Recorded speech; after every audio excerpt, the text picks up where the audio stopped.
Oh, Recording in progress, the little voice told me. yeah. He's in the front Great. row with that voice. Haha. That's a new thing. I never heard that until this week. Welcome, everyone. We're back for another episode of Drum Talk. I think it might be number 12. Yes, it's an even dozen. Yeah, this is great. Good to see you, Skip. Yeah, well, it's good to be seen. I'll tell you. Yeah, I was thinking of the same words when we first started talking. Good to be seen. Um, Today, man. Well, this goes for me. This goes back to when I was maybe 16, 17. Now he sings, now he sobs. I discovered it maybe 43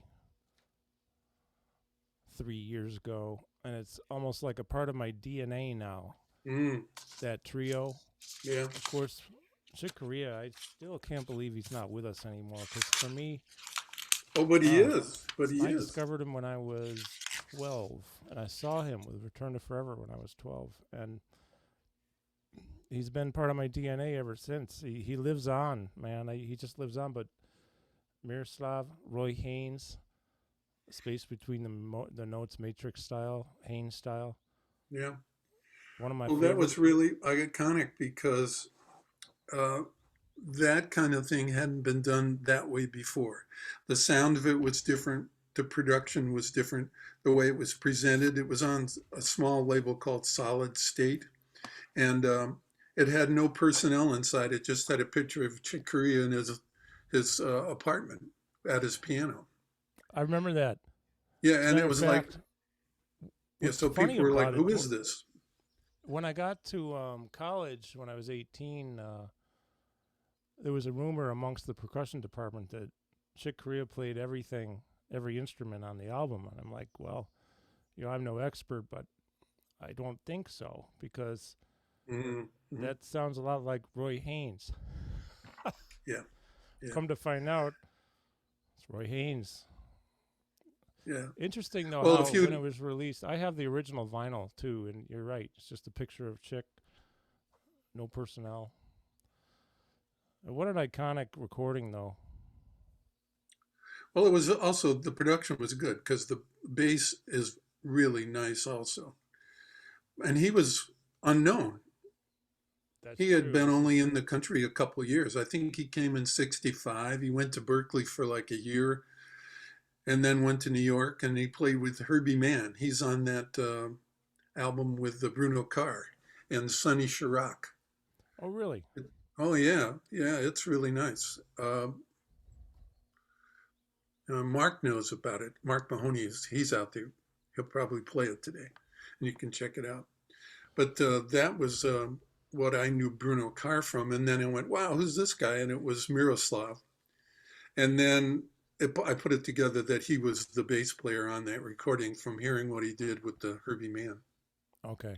But he didn't have not a lot of recordings, a lot of work. Sure. I mean, at that point, this is what year is this? Like 60. 67, I think it was done and was released 68, or was all done in 68. So it's this is definitely pre-weather report, obviously for uh, Yeah, yeah. well for weather report, but for Miroslav. Yeah, I love the sound is really good. The production was great. Um, I well I know you know, but some people don't know. Not that it matters, or it's not my ego or anything, but I transcribed a whole bunch of But they Roy. don't know. Okay. Well, I transcribed a bunch of Roy Haynes stuff back in the early '80s because I'm the kind of person that if I see something written down like this, right? When I Hmm. see this, it's helpful to me to see it and then listen at the same time. Of course, if Sure. I'm actually doing the transcribing, then I learn even more because I had to do the transcribing and listen very Yeah, carefully. and that's part of that kinesthetic experience thing. By Yeah, you're actually grasping the ideas on the page. Not only seeing it, but grasping the idea. And then when you take the pencil and you transcribe and do it, it reinforces again that kinesthetic thing. It's like playing. it is. It really is. And of course, when when I did these, there were no CDs yet, so I'm using a turntable with a 16.5 speed setting. And if that was too fast, I'd take my finger and hold it on and just kind of like let it slow down a little. Of course, it's hard to even hear anything then because everything's like boom, boom. The pitch goes way down, which is why I love any tune so much, right, these days. Digital world. But, you know, it was a great way to learn. I did a lot of Roy stuff in particular. I tried Elvin, but, you know, who can actually do that? Elvin was special and beautiful. And Steve Gadd did a bunch of his, and a little bit of Steve Jordan and some other people too. But, you know, Roy really intrigued me. Still does. Yeah. So you have a cool thing here, right? So you've got the transcription, but then you have, I love this whole chart idea. Rhythmic matrix. Yeah, and the one on that page has no styles at the top. The other side does. Exactly. Let's see. We got nothing. And then we got styles. Yeah. Yeah. So the way that's laid out is across the top is the subdivisions of any rhythm. Right. 2, 3, 4, 5, 6, 7, 8, 9. And then down the side is the length of the phrase. 2, 3, 4, 5, 6, 7, 8, 9. And the idea of the matrix is if you go 2 and 2, they cancel one another out. So it's no big rhythmic challenge. But if you go to the next slot, either down or to the right with the style thing, then you can choose any one of those styles that's triplet based and work on phrases that are in groups of 2 notes. I love it. So that if you're playing in 4/4 and you're doing swing, then you're going to have 6 sets of 2 as opposed to 4 sets of 3. Excuse me. Or if you're playing in 3/4, then you have 3 sets of 4. And then that's what comes up as the last page on the World Fusion Drumming book is that. Speaking of that, and by the way, he has all the stuff there.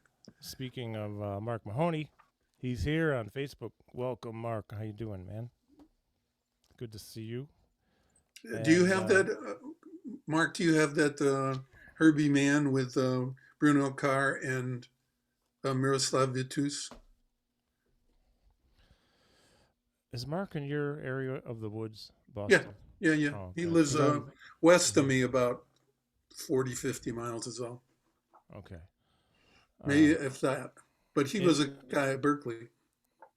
Yeah. At some point in the next few weeks, he does not have it, he says. Oh, okay. Well, you will soon. Okay.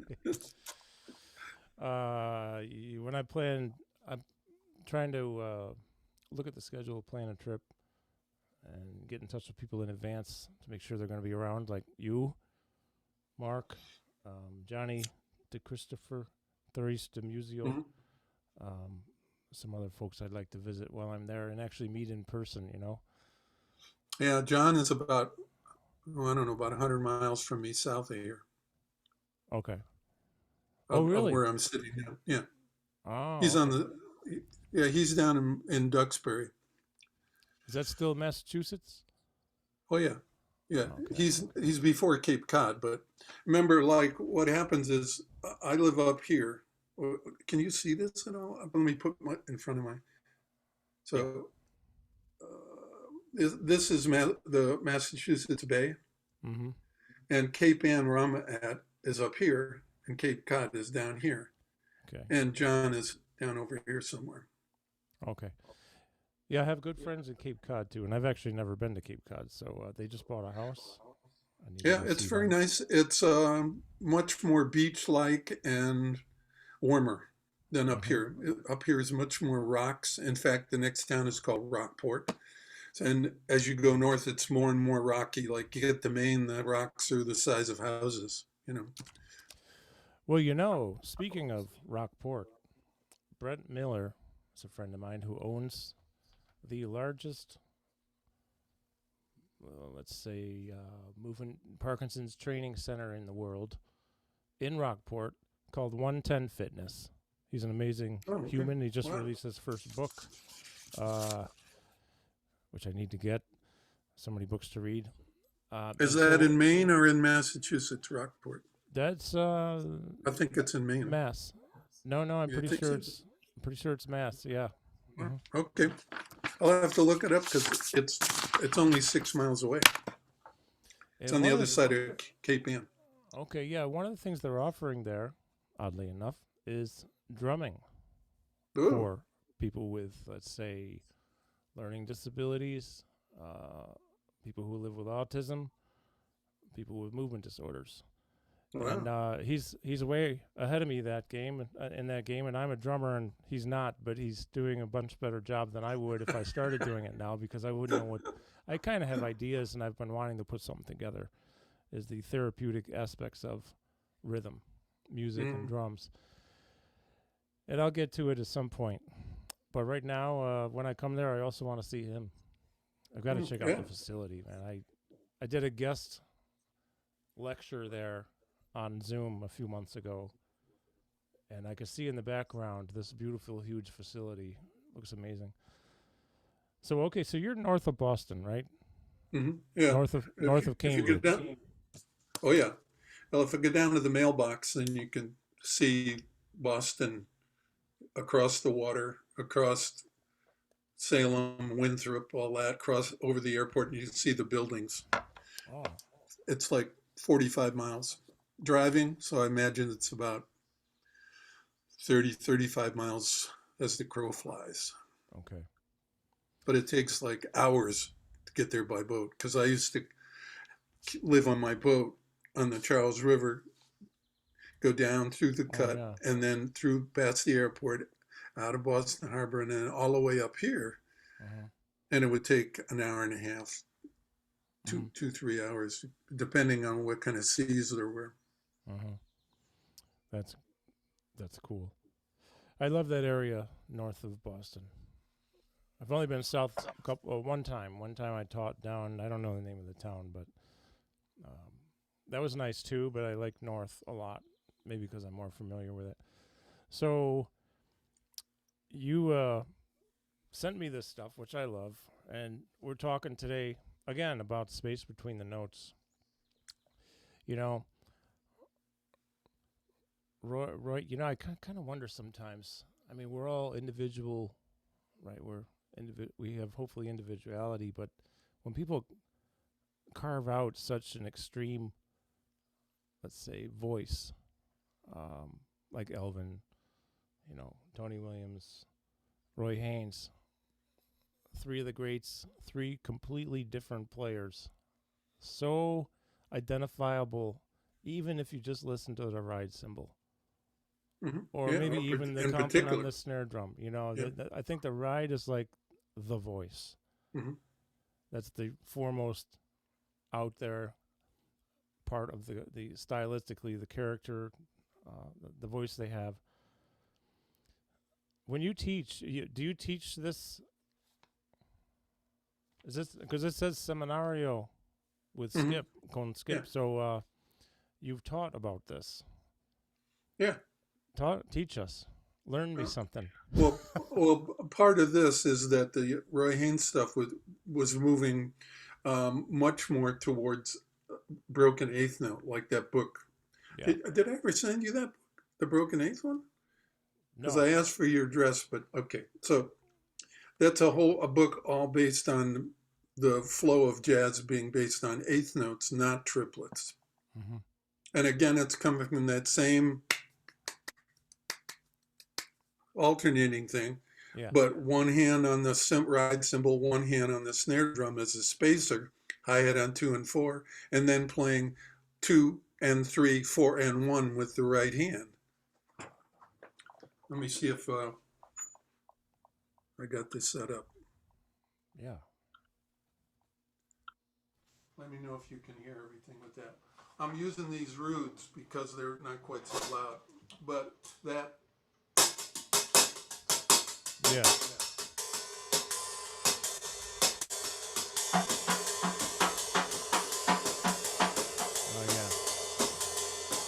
Not this,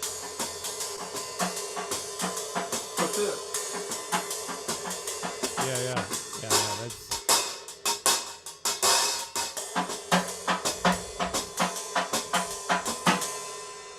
This is a 1968 18-inch Paiste flat ride, oh wow. and it's a little bit lower than the one on that Now He Sinks, Now He Sobs matrix. I've had this cymbal and that cymbal next to one another. Oh wow. Yeah. So you're talking straight eighth versus triplet swing eighth. Right. Yeah. And so the course was developed called a broken eighth note jazz feel. Mm-hmm. And so we'd spend 15 weeks working on this.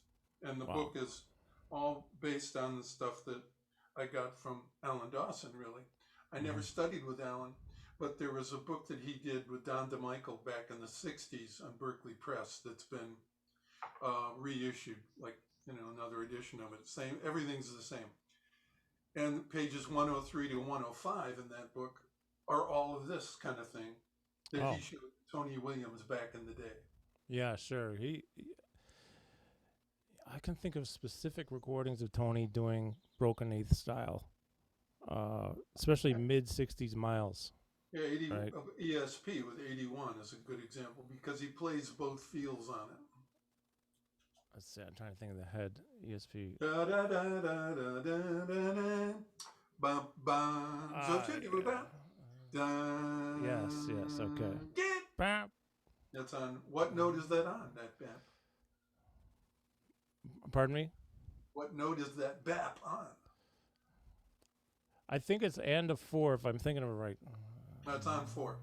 It's on 4. Yeah. And that's what made it unusual because it's like, wait a minute, all the other stuff for jazz is going on to the ands of stuff. But that like the and with a swing swing thing.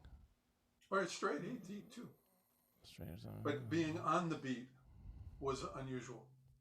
Yeah.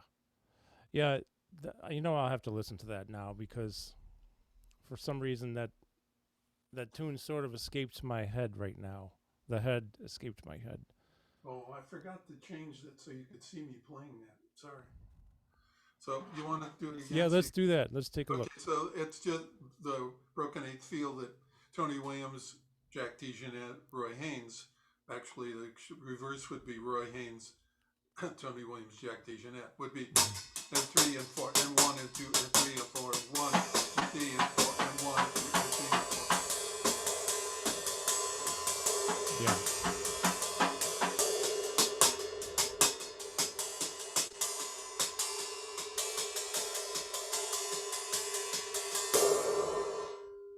Yeah. Yeah, it's a beautiful sounding ride too, man.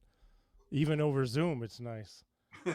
Well, it helps to have it not so much attack, but if I use uno momento. Mm-hmm. Mark, we're going to get together this summer. You, Skip. If I use the Grace, stick that would be most appropriate would be this.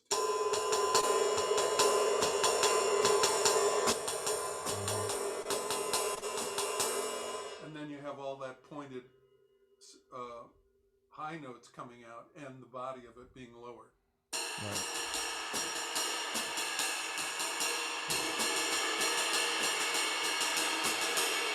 But it's 3/8 notes. It's not subtle difference, but it really creates a whole different foundation of feel. Right. But what it did was it allowed bass players to move away from playing quarter notes. Mm. Ah, yeah. Yeah. And that was a big part of it. So you could have, you could have phrases going on with the bass underneath, and not have it be. It ended up being you could do phrases that were a lot more counterpunctual to what was going on with it.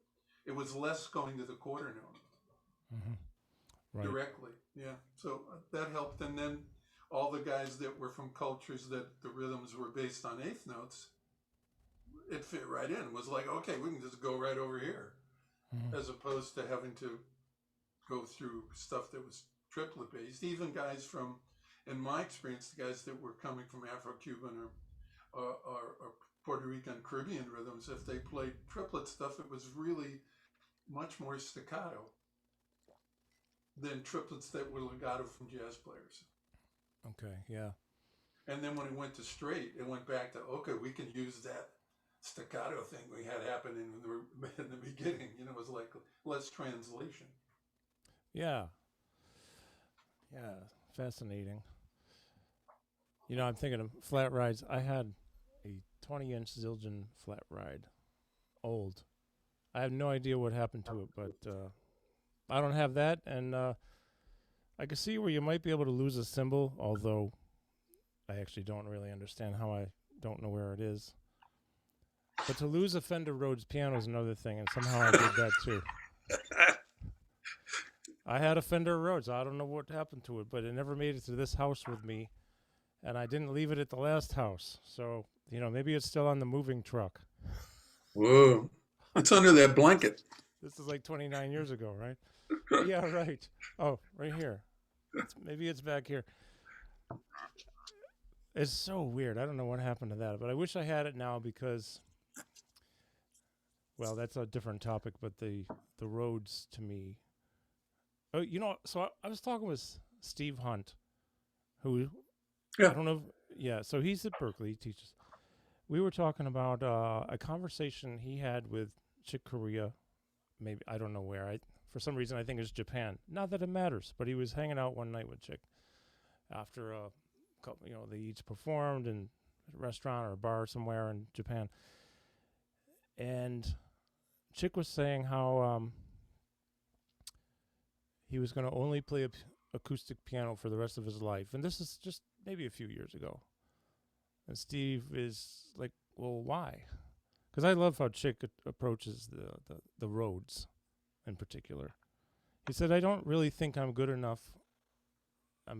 I can actually express myself through the Rhodes or other, you know, electronic instruments appropriately. I don't have it in me to do it, so I'm going to only do acoustic piano. And I guess that's what he did pretty much for the last few years.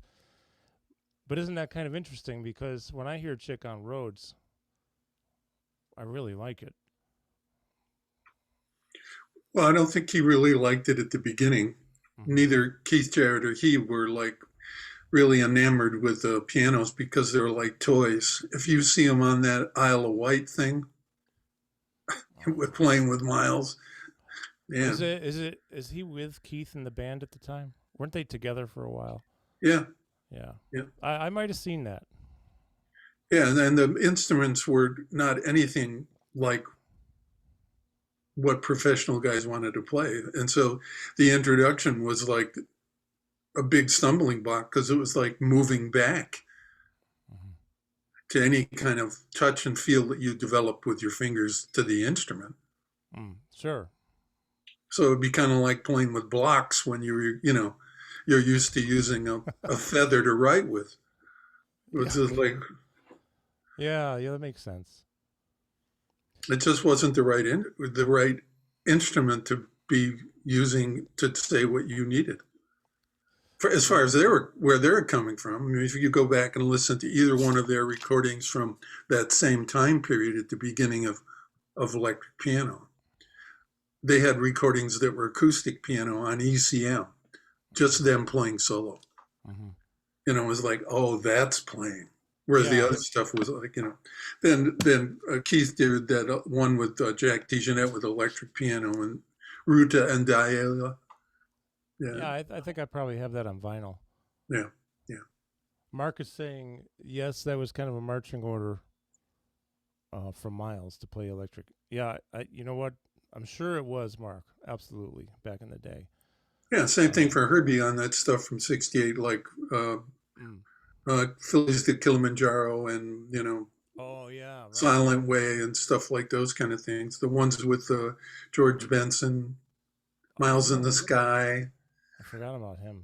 Those are all things that was the beginning of the class that happened before him. With this came up was like, well, what was fusion? That's the first question in the class, and everybody's pretty much saying it's a mix of anything.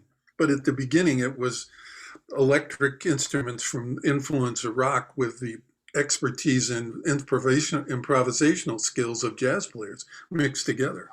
Yeah. So electric piano was one of the first things, electric bass, electric guitar. Then the drums had to play much louder because all the guitar player and bass player and keyboard player just turn up and they could blow the drums away.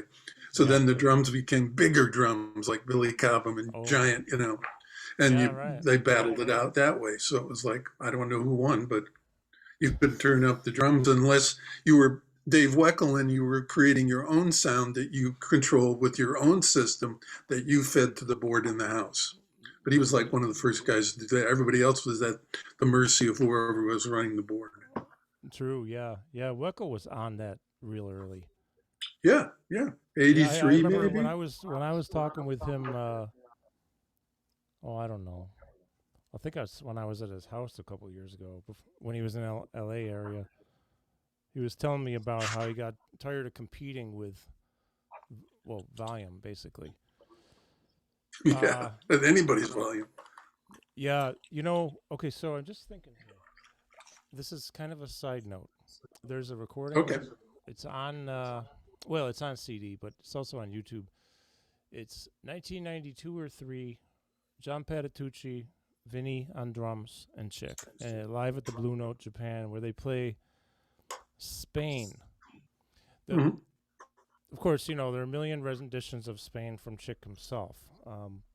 But that rendition's kind of interesting because he actually never plays the head. Yet it's Spain. He never plays the entire head. And he has a beautiful blend of Rhodes and acoustic piano in this. And I love his use of Rhodes on that version of Spain. And then he just very distinctly, boom, right over to acoustic. And then, boom, right over to Rhodes at various times. And it created a feeling, it gave a lot of contrast to the sound quality and the feeling. I think one of the coolest things, though, is he never plays the head in the whole song. But it's Spain. And it's entitled that, of course, because that's what it was. I'm getting off here on side notes, but so do you happen to know, because I don't know, who were Roy Haynes' let's say main influences? Where is he coming from? Like, he carved out such a unique identity, right? Where when you hear Roy, it's Roy. If you have a semi-trained ear and you really are interested, you can probably pick him out. But who is he most influenced by early on? I don't. It wasn't like you could point to like Papa Joe Jones or something like that because he never really mentioned it that I know of. But his playing is much more like coming from a timbales player with the phrasing than it is from a drum set player. But I would imagine it would have been like Kenny Clark and Max Roach, Papa Joe Jones, those guys. Maybe, I don't know. I don't know if you can get him to answer now, but maybe somebody knows. Very good question. I got like tons of interview stuff, but I don't know if he ever talks about what he listened to. He always just talks about that he started playing, just playing. And he played in Boston with like bands, and he didn't go to school. It wasn't that kind of approach at all. It was a listening and doing experience entirely. So is he from the Boston area? Yeah. His family is here. His brother passed away. He was a pastor at the church in Roxbury. Oh. And that was his brother Michael, I think. And he has family here. He was always from Roxbury. Any idea where he is now? Where he lives? Well, years ago, he had a place in Long Island. That's where I tried to, go down and knock on his door. Yeah. That's a great story, man. But I don't know now where he lives. Interesting, yeah. Well, he's the guy I'd love to meet and talk with, just like everybody else out there who loves him. But I'll just say, Roy, if you see this, I love you, man. You're the freaking best. I mean, he's the king for me. He was one of the top dog influencers for me. Really changed how I looked. You know, and before before I met you, I didn't even think about broken eighths. I could Hmm. maybe think in that way to some degree. And it really comes from Roy for me, primarily, I should say. But now when you add the phrase broken eighths or the description or whatever to that, it kind of helps to tie it in together for me to make more sense. Roy's the guy who, well, it's the Matrix album, man. That's the one. Now he's singing, well, I mean, now he sings, now he sobs. That's the one where I was lasered in. I had to hear it hundreds of times. Yeah, well, it was great. And it was so clear because of the way it was recorded and the fact that the cymbals were the flat ride. It made it so every little articulation of notes and everything was there. Yeah. That's what I mean about it being iconic, was that it was moving away from that just the Bill Evans kind of approach to a trio in a way. Although this was a little bit more open. I don't know if I know enough harmonically to discuss it even, but it for me it was a whole different take on how to approach it. Yeah, well, I don't know anything about harmonies, so I only hear them. Well, you need to know enough to Yeah. you know keep your place. You know. True. Yeah. Yeah. So, who are some of the other players out there who you whether it's drum set or otherwise that kind of influence this broken eighth process? I mean, Roy's he's one of the leaders. He's probably the leader in the path of drum set players, right? Jazz. You got Jack. Well, probably Tony and then Jack. I think Tony's a little bit before Jack, just a few years. Yeah, Jack is kind of like second generation Tony Williams, even though there's only a couple of years apart and they're the same age. Yes. I mean, a couple of years apart in notoriety. They're coming out into a recognized situation, but Tony Williams was from 61 and Jack DeJohnette was 65, 66. So as far as like recording influence for like me, I think the first one he did was with Jackie McLean. First, it was a Blue Note recording, and he played in New York with some organ guys. Who, Jack? Yeah. Oh, cool. Like get live gigs, but the first recording was with Jackie McLean. And Marcus played some of this stuff. But for me, guys that in 61, I heard like Ron Jefferson with Les McCann. Oh, I don't know Ron Jefferson. Yeah, West LA drummer. Yeah. Mm-hmm. Yeah. I don't know if we can hear how we'll hear it. Find it and put it in the chat. My mom is watching. Hey, Mom. Hi, Mom. Mark Mahoney says, what's the first Roy Haynes record you each heard? For me, same as you, Mark. It was Now He Sings, Now He Sobs. When I heard that, I was hooked on Roy. And then I started to dig in and find out where else. Back when they had catalogs that had the name of the person and all the recordings they were on. I went to the music store. I remember remember our good friend Barry Fairbanks on Dog and Music. He had the catalog. So I go down and look up Roy Haynes and then pick up some albums if they had them there. And remember, Mom, Barry gave stuff away. Rest his soul. He shouldn't have, but he did. So I give him like $10 and he'd give me like $9.50 back, and I'd walk out with 4 albums. Wow. It was so funny. Yeah, so discount place early on. Oh, it was. I mean, it wasn't actually, but it was for certain people, if he liked you. Yeah, Now He Sings, Now He Subs. So you said for me, it was like Just Us and those other recordings he did with Larry Wyans, and Okay. under his own name. But he also was with Sarah Vaughan for a long time. Oh, that's right. I totally forgot about that. And because he would sub and do the train gig when Elvin wasn't available. Right. I have a bunch of stuff with Roy on vinyl, with Roy on with Train, and McCoy and Jimmy Garrison, which I need to check out. I haven't listened to it in a long time. I'm looking for I haven't. Okay.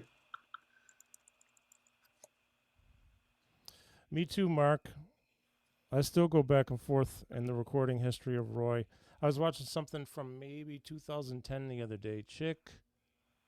There's a name of the band though. I can't remember the name of the band. It's Kenny Garrett, Christian McBride, Chick, Roy Haynes, and some others. It's a name I should remember, but I don't remember it. This is check it out. See if you can hear well enough for me to continue with this. This is 61, Ron Jefferson with Les McCann. Oh.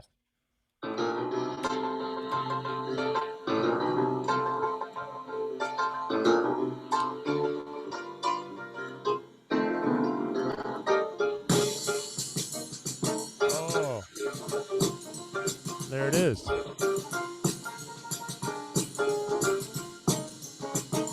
Broken Eights.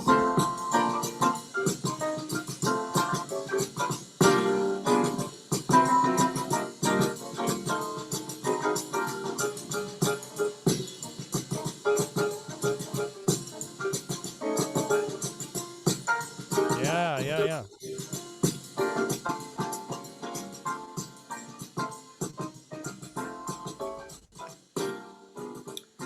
You want to hear more of this, or do you want to talk? Well, so that's right out of the gates, Broken Eighth. And I've never heard of that guy. That's interesting. Yeah, he played with him for a few years, and he's on other recordings that were like on Pacific Jazz. He was part of those guys like with Harold Land, those West Coast guys. I was just thinking of something. Let's see. Oh, so Roy did some stuff with Monk too. Yeah, at the 5 spot. Is that a live one?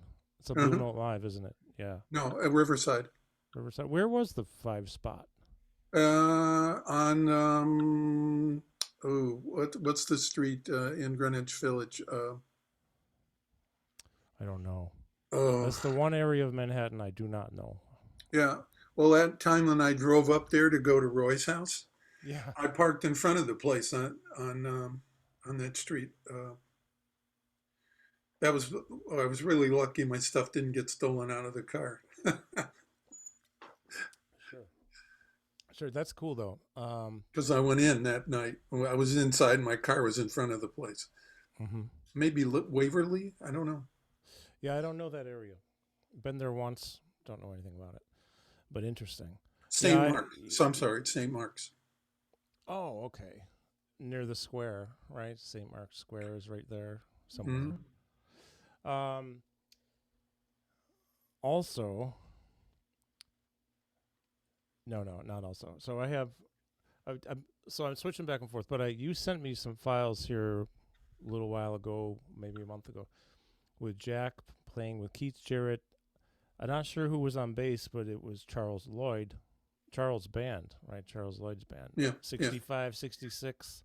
Yeah, that was where he started to get recognized because Charles Lloyd, that group was popular around the world. They're one of the first bands that played in Russia, opening it up to arts and music and stuff. And so there's a bunch of live recordings that they did, and they were, media coverage was really good for them at the time. And that's when I found out about Jack DeJohnette. Yeah, I mean, I love what you sent me too. Great I don't remember what it was now, but yeah. Mark says 5 Cooper Square in the Bowery. Oh, it was in the Bowery? Oh, okay. Yeah. Okay, so I'll tell you what you sent me. You sent me, well, maybe I won't tell you. Technically challenged sometimes, but if it's not in this, then I'm not. Oh, here it is. Yeah, and I love it because actually the production of that video is good too. I don't know if it was a TV show or. Yeah, it was a TV show with Keith. That was Ron McClure on bass then, Oh, all right, all right. Is and he? he replaced oh geez, I drawn a blank on who the bass Cecil McBee. Oh, He was the really? guy that was on all the recordings up into that time of when that video was done in L.A. I think. Okay, so I know I won't be able to identify which one because I have a bunch of things, but interesting because well, Cecil's still out there. Um, Yeah. he's Mhm. still And alive. so is Ron McClure. I was wondering about him. But he Okay, became a dentist. But yeah, no way. You're kidding me, really? yeah, I'm pretty sure. But this is if I'm wrong, it's like put it in the chat because it's that kind of thing. But Okay. yeah, he still has done some recordings in this century. Actually, even he did a trio thing. It was real nice. Wow, man. Well, you make more money as a dentist, probably. But I mean, Well, interesting. he would have a job. But yeah, Yeah, yeah. Especially, yeah. So, and Charles Lloyd is still out there. I mean, I don't know if he's performing, but he's posting yes. on Instagram all the time. And I've been trying to reach him because I want to talk with him. I want to bring him on and talk. And See if you can get his wife's email and talk to her. do you happen to know him by any chance? Did you ever work I, with him? I've talked to him live in person when he was at the club where I was, but not since then. I've communicated with her. Remember, I said Mhm. I'd sent the photos that I have. Yes. Yeah, you can do it on Facebook. She'll respond to you. What's her name? I have to look it up now. I'll find it. I'm pretty good at that. But interesting, yeah. I'd like to talk with him because I thought, in my opinion, we're going kind of off topic, but it'll come back around. We're I, musicians and I we don't know like where we jazz, so we started, so it's improvise. okay. Well, broken eighths, Oh, but okay. but now I could be completely wrong. I liked Charles Lloyd early on, and I feel this is what I mean. I could be wrong about is that he was highly like underrated and not recognized for what he really put out there, and that's just an opinion. And maybe he is well recognized, and I'm just not aware of it. Oh no, I think he is. He's Is been he? recording for like 60 years now. Yeah. He just isn't like a household name like some other people are. And I don't even mean like Train and Miles and Herbie and Chick. I'm talking, there's so many musicians who, when we're in this world and these circles of people together, you talk about certain people. And he's not one of the names that pops up, but I'll bring him up a lot because I really like what he's done. Um, most of it a lot. He always had great players. He seemed like he was kind of another launching pad for people like Keith, Jack, because well, you know how Miles and then Chick would do this, Herbie did it, Miles did it. It's like you go through their university and you come out Right. and then you have Right. gigs forever. For the rest of your life you're working probably because you worked with them. They saw something in you, they brought you on board. You went to their university through gigging with them and learning. And then now you're out there doing your thing. And Charles did that too. Well, the early stuff was with Chico Hamilton. Wait. With Charles and Yes, Chico? yeah, and Gabor Szabo and Albert Oh, Stinson, and it was like a West Coast kind of thing. He was from Memphis, but okay. he then majority of his time he spent like where he lives now was in California, Okay. and it moves to different things. So his first recording was he was with Cannonball as a side guy, just a saxophone player. He replaced Yusef. Oh, all right. And then so he did that kind of thing with Charles Lloyd, and that's got him exposure. And then he got the deal with Columbia. I forget the name of the producer, but it was the producer, big name guy. And he did Discovery, and so it was like Tony Williams and J.C. Moses and um, Dave Friedman, like some big names and not so big names. Okay. And those and like of course was the next one on Columbia, and that had Tony Williams on it. I think Tony Williams was on, of course, not on Discovery. I think that was J.C. Is Moses this maybe from, early from early Pittsburgh. 60s? Yes, 61, 62, 63, somewhere around in there. Wasn't Tio Macero, was it? He was a big. No. No, okay. So See, this is and then really interesting to me. I mean, I'm selfishly, maybe selfishly enjoying this because I'm learning more about history, which I really like. Especially, I don't know what it is about as I get older.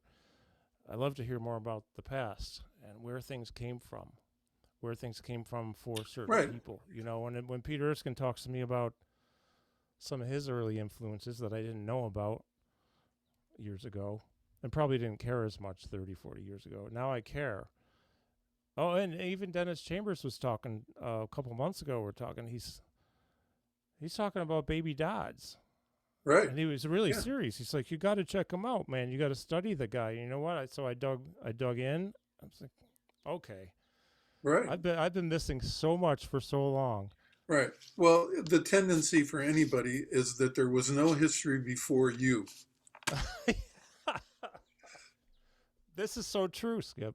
No, I mean, it was the same way for me. It was like, I didn't want to do any of that stuff that somebody else did. It was going to be all me doing my thing. Of course, I didn't have any idea what my thing was. But that's what the case is for, I think, every student that regardless of how well they play or bad they play, they're trying to find them, which is okay. Yeah. So we spend time just trying to do that. But back to Charles Lloyd, and of course, the second recording for Columbia, Tony Williams is on that. And if you listen to Third Floor Richard or Going to Memphis or Apex, then you hear this Broken Eight stuff with Tony Williams. It's not the swing stuff. He must have been a teenager.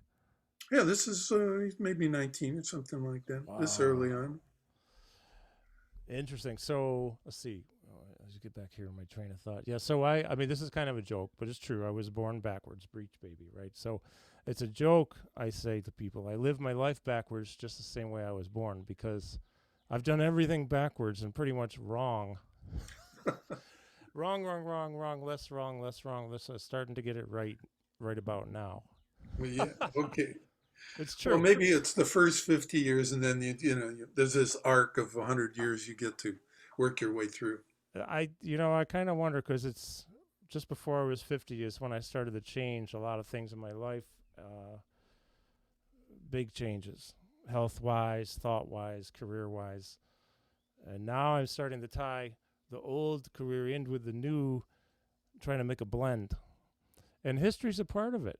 It's really a part of what my current work, and it's also a part of the music side. Well, it's your history is melding with all the other stuff that you're interested in. Yeah. So, yeah.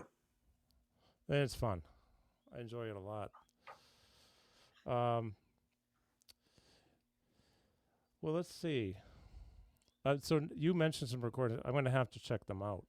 I got to go check out the ones you just said about, was it Apex and do you have the Profiles book?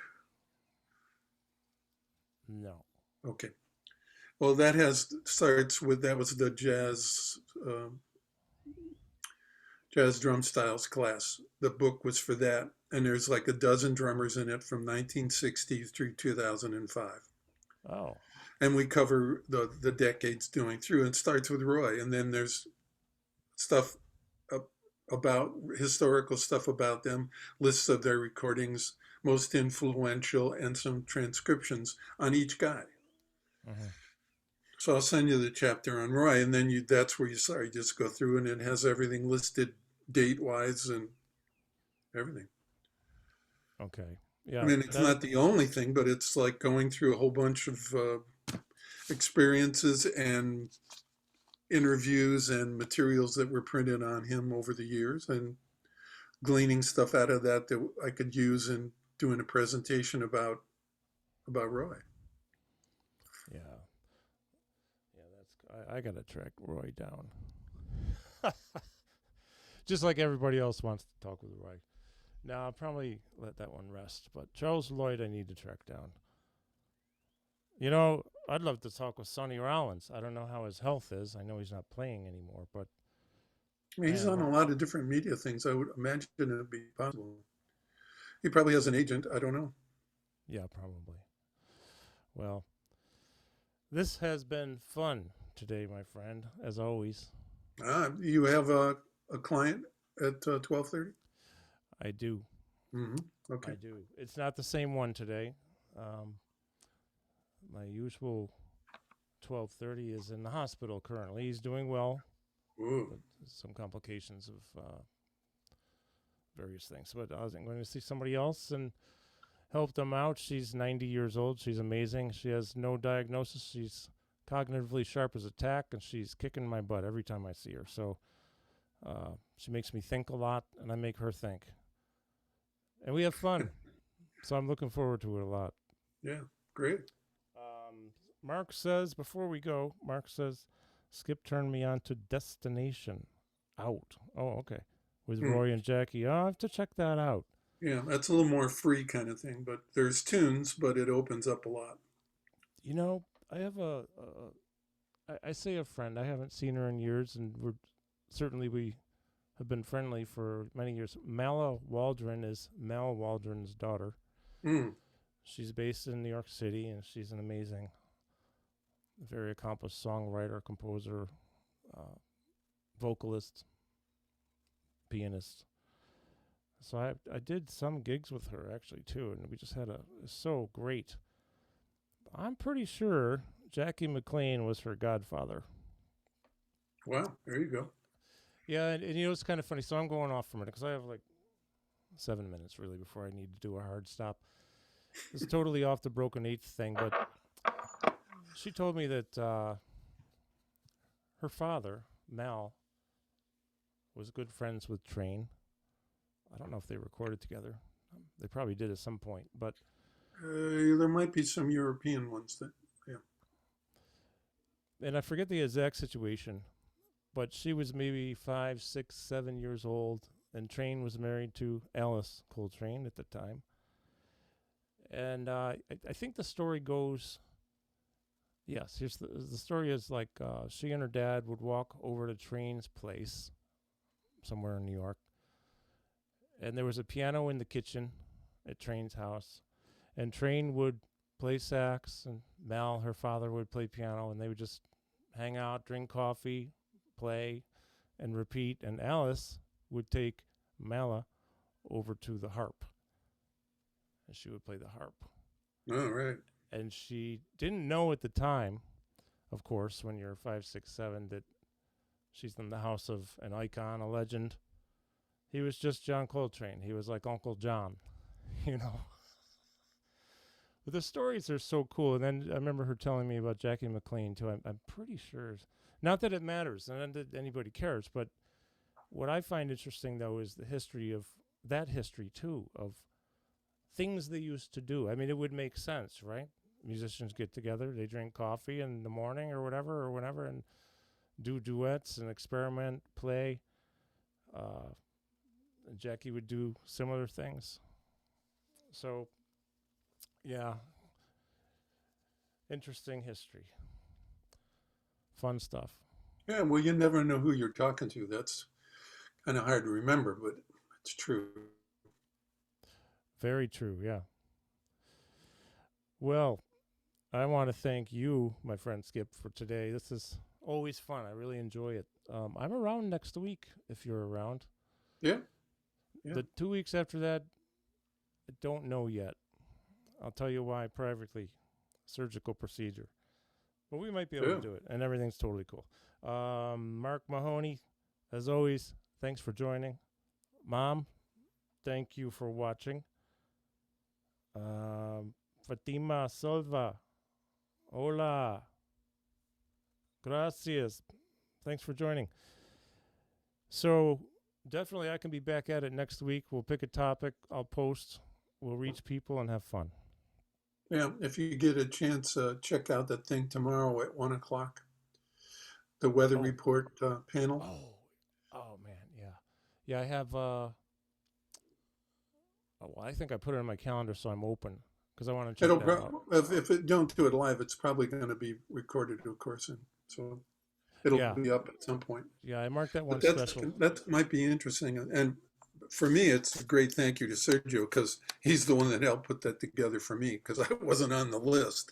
And they went, well, what about this guy? He's from work down in the basement, you know. And they went, oh, really? Yeah, exactly. Well, Yeah. that's cool. Yeah, I'll definitely be watching that. Can't wait. There might be some funny stories that come out of that. Interesting ones for sure. I'm sure. That's another thing I love too, are the stories. Oh my gosh, some of the stories are just great in all these different aspects. Interesting, funny, whatever. All right, man. Well, thanks a lot, Skip. Always a pleasure. Right. Yeah, always great to hang out with you. Take care, everybody. Mark, watch your media stuff. Herbie Man. Windows man. Open is called. Hey, maybe you could copy me on that one. Hint, Okay. hint. Okay. Okay. Thanks, Take care, thanks everyone. everyone for watching. Thanks, Skip. I'll be in touch soon, and I'll see you next week. Ciao. All right, take care. Fuerte Bye. abrazo. All right, bye-bye.